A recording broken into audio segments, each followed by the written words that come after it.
The Federal Aviation Administration is stepping in after a major glitch left air traffic controllers at Newark Liberty International in New Jersey unable to communicate or track flights trying to land for about 90 seconds.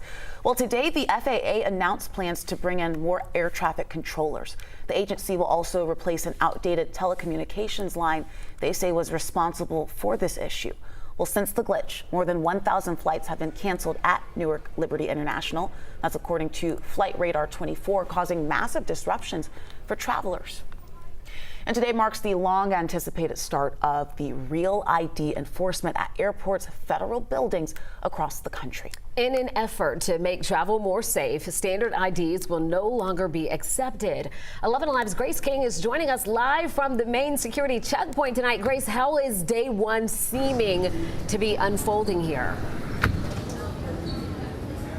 Pretty well, given that this is the world's busiest airport. Now, I spoke with the TSA earlier, and they told me pretty much every traveler was ready.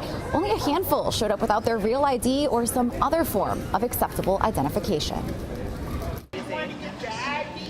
At the Hartsfield-Jackson Atlanta International Airport, the Real ID rules are in full effect.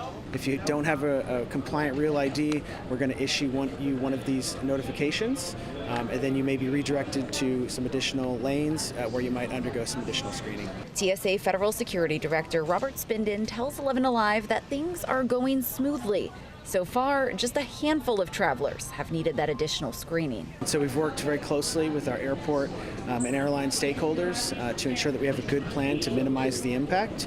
And as you can see, that plan is working very well. He says that's a win for travelers and for safety. A critical layer of aviation security is knowing that you are who you say you are.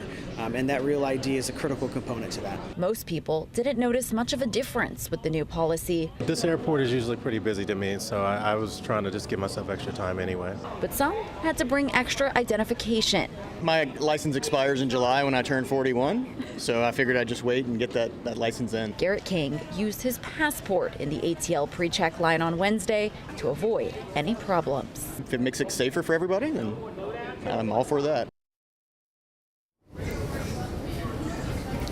Now, if you're heading to the airport, your best bet, again, is that Real ID with a star on it or a passport. If you don't have either of those, you're going to have to budget some extra time for an additional identity verification screening process.